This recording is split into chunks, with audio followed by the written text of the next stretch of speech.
Hello students, हम लोग आज फार्माकोग्नोसी का टॉपिक पढ़ रहे हैं, टेराटोजेंस, आपके यूनिट 5 का। टेराटोजेंस दो वर्ड से मिलके बना हुआ है। टेराज मतलब मॉन्स्टर और जेनेसिस मतलब प्रोड्यूसिंग। बेसिकली टेराटोजेंस ऐसे एजेंट्स होते हैं जो कि फीटस में, यानी कि जो ह्यूमन एम्ब्रियो होता है, जब आपकी विमेन प्रेग्नेंट होती है और उसके स्टमक में बेबी होता है एम्ब्रियो या फीटस के फॉर्म में, तो उसका अबॉर्शन करा सकता है या उसको किल कर सकता है या उसकी डेथ कॉज करा सकता है ड्यूरिंग द प्रेगनेंसी। यूजली जो टेराटोजेंस होते हैं वो कई सारे नेचर के होते हैं। They can be any minor infection, कोई प्लांट या हर्बल बेस्ड प्रोडक्ट या मेडिसिनल प्लांट हो सकता है। इसके अलावा कई सारे केमिकल्स होते हैं, हजार्डस इरेडिएशंस हो सकते हैं जैसे कि यूवी रेडिएशन या गामा रेडिएशन, और इसके अलावा कुछ और केमिकल जैसे कि लेड, मरकरी, ये सारे टॉक्सिक केमिकल्स। तो बेसिकली जो टेराटोजेंस होते हैं वो ऐसे सब्सटेंस होते हैं जो फिजिकल या फंक्शनल डिफेक्ट कॉज कर सकते हैं ह्यूमन एम्ब्रियो में, और क्या कहते हैं कि उनकी डेथ भी कॉज कर सकते हैं। और या फिर अगर चाइल्ड बॉर्न भी होगा तो वो जो चाइल्ड होगा वो एबनॉर्मल बॉर्न होगा, उसमें कोई ना कोई फिजिकल डिफॉर्मिटी या मेंटल इलनेस काइंड ऑफ चीज़ हो सकती है। अल्कोहल और कोकेन जो है ये एग्जाम्पल होते हैं टेराटोजेन के, सबसे बेसिक एग्जाम्पल्स जो यूजली आप लोगों ने सुना होगा कि जो प्रेग्नेंट वुमेन होती है उनको मना किया जाता है अल्कोहल या स्मोकिंग कंज्यूम करने के लिए, या कोकेन या किसी भी तरीके के नार्कोटिक ड्रग्स को कंज्यूम करने के लिए। जो एक्सपोजर टू टेराटोजेन होता है वो जो फीटस या एम्ब्रियो होता है उसको कई तरीके से इफ़ेक्ट कर सकता है, डिपेंडिंग अपॉन कि जो फीटस है वो किस स्टेज ऑफ डेवलपमेंट में है, यानी कि कौन से मंथ की प्रेगनेंसी है। इसके अलावा कितना amount of teratogenic substance consume किया जा रहा है, और इसके अलावा कितने टाइम के लिए जो फीटस है उसको एक्सपोजर मिल रहा है। सो 3 थिंग्स कौन कौन सी होती है? द अमाउंट, यानी कि कितना क्वांटिटी ऑफ सब्सटेंस है, क्या डेवलपमेंटल स्टेज है एम्ब्रियो की, और इसके अलावा कितना टाइम ऑफ एक्सपोजर है। क्या क्या प्रॉब्लम्स हो सकती है एम्ब्रियो या फीटस को? उसमें फिजिकल माल फॉर्मेशंस हो सकते हैं, उसके बिहेवियरल इमोशनल डेवलपमेंट में प्रॉब्लम आ सकती है, उसका इंटेलेक्चुअल क्वोशिएंट IQ डिस्टर्ब हो सकता है। और इसके अलावा अगर बहुत हैवी क्वांटिटी में टेराटोजेंस का एक्सपोजर होता है तो जो बेबी है, जो एम्ब्रियो है, इवन मिसकैरेज हो सकता है, और जो बेबी है हो सकता है वो स्टिल बॉर्न हो, यानी कि जो मरा हुआ बच्चा पैदा होता है, ये भी कंडीशन आ सकती है। टेराटोजेन को बेसिकली 4 कैटेगरीज में डिवाइड किया गया है: physical agent, metabolic condition, infection और ड्रग एंड केमिकल्स। जो एजेंट्स रिस्पॉन्सिबल होते हैं इनको बोलते हैं टेराटोजेंस। टेराटोजेंस को आप लोग कंफ्यूज मत करिएगा म्यूटाजेंस या कार्सिनोजेंस से, बिकॉज ये दोनों का जो मोड ऑफ एक्शन होता है वो बहुत डिफरेंट होता है। जो टेराटोजेंस होते हैं वो एम्ब्रियो लेवल पे, यानी कि जब आपका जो बेबी है वो स्टमक के अंदर ही है, वो फीटस या एम्ब्रियो के फॉर्म में है, तभी उसको इफ़ेक्ट कर सकता है। और जो बेबी, या तो बेबी जो है वो पैदा होगा तो वो डेड पैदा होगा, या अगर वो पैदा होगा तो उसमें कोई फिजिकल या इमोशनल या फिर मेंटल प्रॉब्लम या इलनेस हो सकती है। लेकिन जो आपके म्यूटेशंस होते हैं और जो कार्सिनोजेंस होते हैं, ये क्या करते हैं, ये आपके एडल्ट्स को भी इन्फेक्ट कर सकते हैं। जैसे कि मान लीजिए किसी की बॉडी को यूवी रेडिएशन की वजह से कैंसर हो सकता है, या कोई टोबैको कंज्यूम करता है तो उसको कैंसर हो सकता है। तो जो टेराटोजेंस है वो स्पेसिफिकली सिर्फ एम्ब्रियो को ही इफ़ेक्ट करते हैं, लेकिन जो आपके म्यूटाजेंस या कार्सिनोजेंस है ये अडल्ट ऑर्गेनिजम्स को, फुल्ली डेवलप्ड ह्यूमंस को, बड़े जो लोग होते हैं 15-20 साल 30 साल के लोग, 40-50 साल के लोग, उनको भी इफ़ेक्ट कर सकते हैं, उनके जेनेटिक मटेरियल में परमानेंट डैमेज ला सकते हैं। यहाँ पे नीचे एक डायग्राम है, इसको आप देख सकते हैं कि एग्जाम्पल ऑफ टेराटोजेंस में क्या क्या होता है। स्मोकिंग है, आपके ड्रग्स हैं, अल्कोहल का कंजम्पशन है, कुछ तरीके के प्लांट्स हैं, बैक्टीरियाज एंड वायरस हैं, ये सारे टेराटोजेन की कैटेगरी में आते हैं। कुछ टेराटोजेंस की अगर हम बात करें तो नेचुरल टेराटोजेंस जैसे कि स्कंक, कैबिज या फिर वेराटम। इसके अलावा आयोनाइजिंग रेडिएशन जैसे कि यूवी रेडिएशन या गामा रेडिएशन। फार्मास्यूटिकल टेराटोजेंस में आपके कुछ ड्रग्स आते हैं जैसे कि टेट्रासाइक्लिन, स्ट्रेप्टोमाइसिन, पेनिसिलिन वगैरह। इंडस्ट्रियल टेराटोजेन में हैवी मेटल्स आते हैं जैसे कि लेड हो गया, मिथाइल हो गया, मरकरी हो गया, आर्सेनिक हो गया।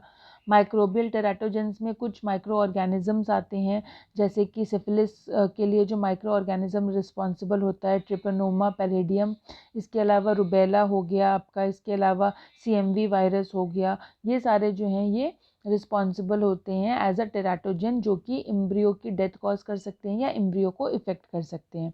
इसके अलावा कुछ ऑटो इम्यून डिजीज़ेज़ होती हैं, जैसे कि RH इनकम्पैटिबिलिटी या फिर डाइटरी डेफिशिएंसी या फिर मैल न्यूट्रिशन। ये एक और छोटा सा डायग्राम है जिसको आप देख सकते हैं, जिसमें पिक्टोग्राफिक वे में डिपिक्ट किया गया है कि क्या क्या चीज़ें एज अ टेराटोजन एक्ट कर सकती हैं आपके। एग्रोकेमिकल हो सकते हैं, अल्कोहल हो सकता है, फिज़िकल मेडिकेशन हो सकता है, फिर एंटी हाइपर सेंसिटिव ड्रग्स हो सकते हैं, रेटिनॉइड्स हो सकते हैं, आपके इन्फेक्शियस एजेंट्स हो सकते हैं। ये सब क्या करते हैं, आपके जो फीटस के डेवलपमेंटल प्रोसेस को इफ़ेक्ट करते हैं और उसको हैम्पर कर सकते हैं।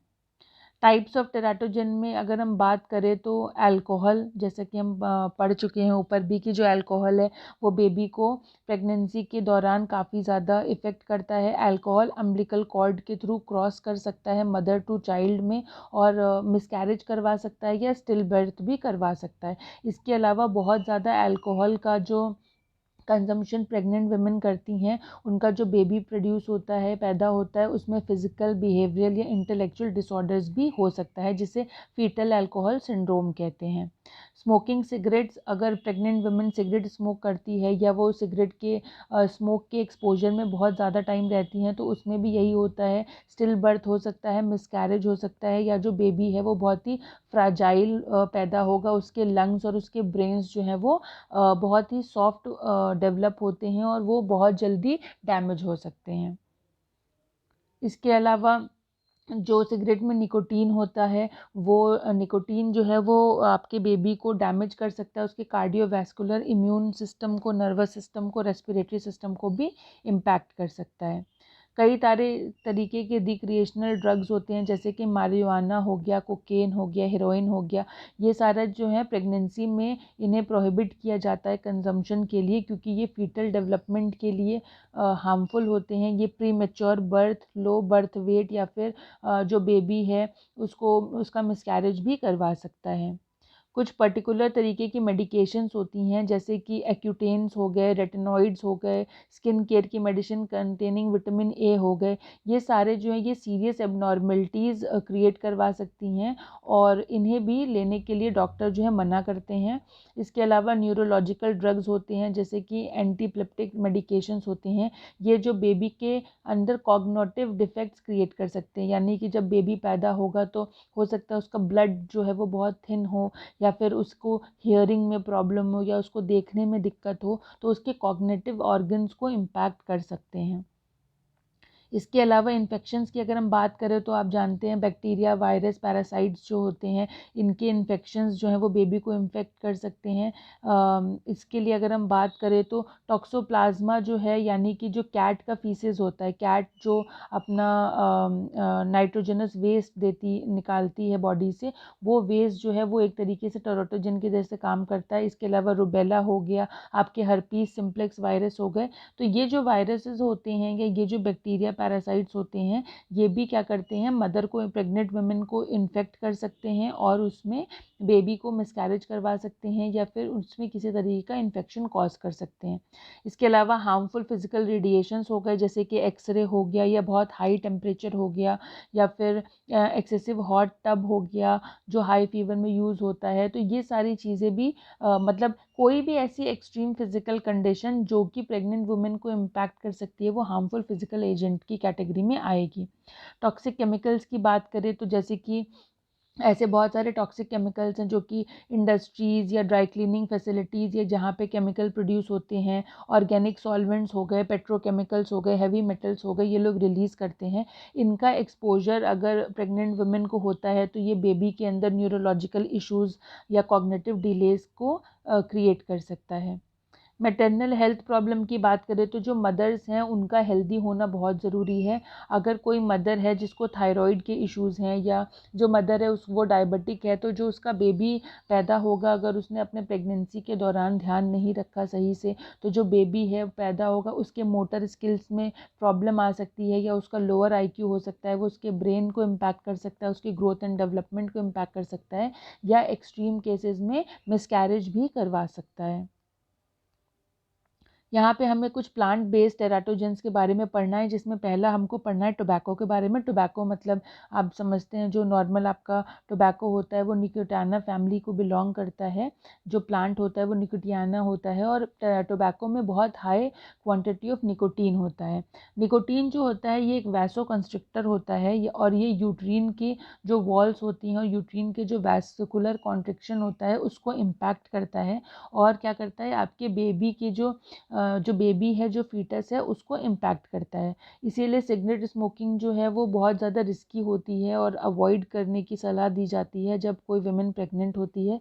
इसके अलावा जब आप सिगरेट स्मोक करते हैं तो उससे कार्बन मोनोऑक्साइड गैस निकलती है। ये कार्बन मोनोऑक्साइड गैस क्या करती है, आपके ब्लड में कार्बोक्सी हीमोग्लोबिन के लेवल को बढ़ा देती है, और कार्बोक्सी हीमोग्लोबिन का लेवल जो होता है वो आपके फीटस यानी कि बेबी के जो ब्लड होता है उस ब्लड तक पहुंच जाता है मैटरनल ब्लड के थ्रू, और आपका बेबी का मिसकैरेज करवा सकता है या बेबी को बहुत सारे कॉम्प्लिकेशंस के लिए रिस्पॉन्सिबल बना सकता है।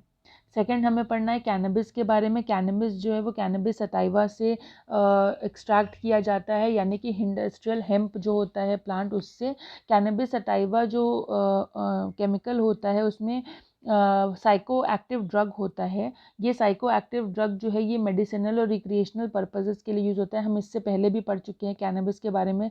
ये एक तरीके का हेलुसिनोजन होता है, और इसमें जो मेन इंग्रेडिएंट होता है वो 8,9 टेट्रा हाइड्रोकार्बेनॉल होता है, जो कि प्लेसेंटा से बहुत ईजिली क्रॉस कर सकता है और बेबी को इम्पैक्ट कर सकता है। बेबी की ग्रोथ को रिटार्ड कर सकता है, मालफॉर्मेशन करवा सकता है, और इसके अलावा फर्स्ट ट्राइमेस्टर में बेबी की प्रेगनेंसी को मदर की प्रेगनेंसी को भी हैम्पर कर सकता है। इसके अलावा जो टेराटोजेनिक ड्रग्स वुमेन यूज़ करती हैं, जैसे कि marijuana हो गया, ये आपके बेबी में निम्फोब्लास्टोमिक ल्यूकेमिया कॉज कर सकता है, और इसके कई सारे एविडेंट केसेस भी पाए गए हैं। थर्ड हमें पढ़ना है कोकेन के बारे में। कोकेन जो है ये एक एल्कोलॉइड ईस्टर होता है जो कि प्लांट की लीव से एक्सट्रैक्ट किया जाता है। कोकेन जो होता है ये बहुत स्लोली मेटाबलाइज करता है, और ये फीटस की बॉडी में लो प्लाज्मा कोलेस्टेरोलेज एक्टिविटी को इम्पैक्ट करता है। कोकेन जो है वो प्री साइनेप्टिक न्यूरोट्रांसमीटर को ब्लॉक करता है, जिसकी वजह से जो न्यूरोनेफ्रिन्स और डोपामीन होता है उसका लेवल इंक्रीज हो जाता है फीटस में। ये आपके फीटस की बॉडी में यूटिलाइजेशन ऑफ कैल्शियम को और ब्लड फ्लो को रिड्यूस कर सकता है थ्रू प्लेसेंटा, और जिसकी वजह से जो बेबी है वो इम्पैक्ट हो सकता है। कोकेन का अगर बहुत लॉन्ग टर्म एक्सपोजर है तो कोकेन के लॉन्ग टर्म एक्सपोजर से जो बेबी पैदा होगा वो बेबी जो है वो या तो स्टिल बॉर्न हो सकता है, या जो बेबी एम्ब्रियो है वो एम्ब्रियो जो है वो यूट्रस में ही डैमेज हो सकता है। और इसके अलावा अगर बेबी पैदा भी होगा तो उसका जो मेंटल एबिलिटी है और जो उसका आईक्यू लेवल है वो बहुत ही लो होगा, यानी कि जो बेबी है वो फुली डेवलप्ड बेबी जो है वो नहीं पैदा होगा।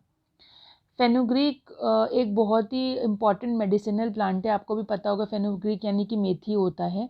फेनुग्रीक को यूजुअली यूज़ करते हैं खाने पीने और बहुत सारी और चीज़ों में।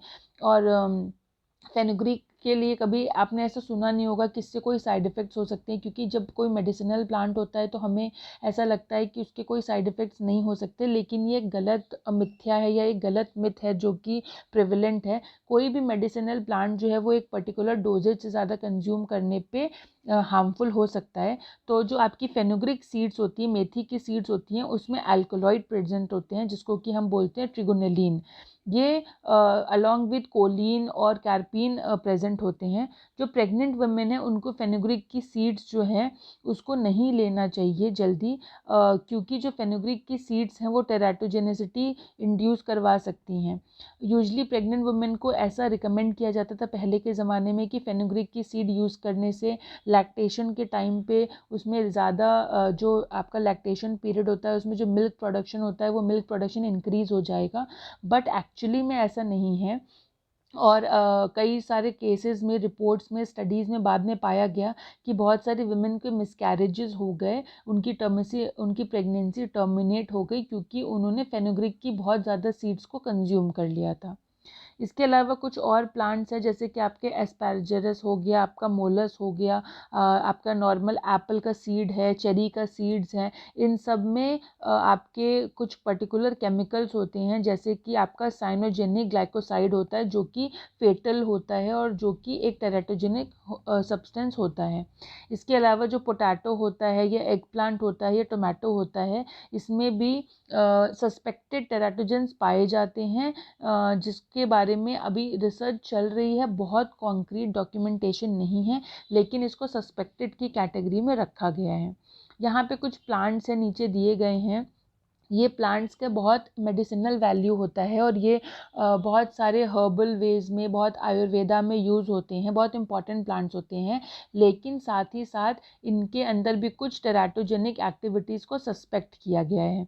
ये प्लांट्स की पूरी लिस्ट है, इस लिस्ट को आप पढ़ लीजिएगा। जैसे कि आपका सॉर्गम हो गया जो कि फूड, फॉडर और बायोफ्यूल में यूज़ होता है। विनका रोजिया हो गया जिसमें विनब्लास्टिन या विनक्रिस्टीन होता है। आपका दतूरा हो गया जो कि एस्थमा ट्रीटमेंट के लिए यूज़ होता है। लेकिन ये प्लांट्स जो हैं ये टेराटोजेनिक एक्टिविटी भी शो करते हैं और इनका हाई लेवल पे कंजम्पशन मे कॉज प्रेगनेंसी का टर्मिनेशन। जो प्रेग्नेंट वुमेन है उन्हें बहुत केयरफुल होना चाहिए कि वो जो भी प्लांट बेस्ड ड्रग्स को कंज्यूम कर रही हैं, जैसे कि फेनुग्रीक सीड्स हो गया या फिर दतूरा वगैरह हो गया, मान लीजिए कि उनके पास कोई अंडरलाइंग हेल्थ इशू है जिसके लिए वो इसको यूज़ कर रही हैं, लेकिन अगर वो प्रेग्नेंट है तो उनको इसकी क्वांटिटी और इसके एक्सपोजर का ध्यान रखना चाहिए। बिकॉज कई बार ऐसा पॉसिबल है कि ये जो आपके प्लांट बेस्ड प्रोडक्ट्स हैं दे मे एक्ट एज टेराटोजेंस, और जिसकी वजह से जो एम्ब्रियो है या फीटस है वो डैमेज हो जाए या उसको किसी तरीके का कोई डेवलपमेंटल प्रॉब्लम हो जाए, या फिर जो बेबी है वो जो पैदा हो तो वो स्टिल बर्थ में पैदा हो। They can also cause abortion. और इसके अलावा कुछ प्लांट्स होते हैं जैसे कि सेना हो गया, जैसे कि मेंथे हो गया, जैसे कि रेमनस हो गया। ये सारे जो प्लांट्स होते हैं, दो इनमें मेडिकल प्रॉपर्टीज़ होती है लेकिन इनमें अबॉर्टिफिकेशन इफ़ेक्ट्स भी होते हैं। इसके अलावा जो आपके कुछ प्लांट्स होते हैं उनमें फाइटो एस्ट्रोजेंस की मात्रा बहुत ज़्यादा होती है जो कि बॉडी में हार्मोनल चेंजेस ला सकती है। और ऐसे जो प्लांट्स होते हैं उनको भी प्रेगनेंसी के दौरान कंज्यूम नहीं करना चाहिए। जैसे कि आपका सोयाबीन में बहुत ज़्यादा अमाउंट ऑफ फाइटो एस्ट्रोजेंस होते हैं और प्रेग्नेंट वुमेन को बहुत ज़्यादा क्वांटिटी में सोयाबीन नहीं कंज्यूम करना चाहिए। This can cause termination of pregnancy. Also ये अपोप्टोसिस को इंड्यूस कर सकते हैं। और ऐसा मिसकंसेप्शन है कि जो मेडिसिनल प्लांट्स हैं उनके नेग्लिजिबल साइड इफ़ेक्ट्स होते हैं, बट ऐसा नहीं है। इसलिए बहुत ही वाइजली, बहुत ही अंडर प्रिस्क्रिप्शन डॉक्टर के रिकमेंडेशन पे ही मेडिसिनल प्लांट्स को वाइल प्रेगनेंसी कंज्यूम करना चाहिए। और ये चीज़ ज़रूर देख लेनी चाहिए कि क्या उसमें कोई ऐसा कॉन्स्टिट्यूएंट या केमिकल या सब्सटेंस तो नहीं है which can act as a teratogen. इस टॉपिक पे बेस्ड आपके नीचे ये 5 क्वेश्चंस दिए हुए हैं। इन क्वेश्चंस का आंसर करके आप लोग ERP पे सबमिट कर दीजिएगा। Thank you students.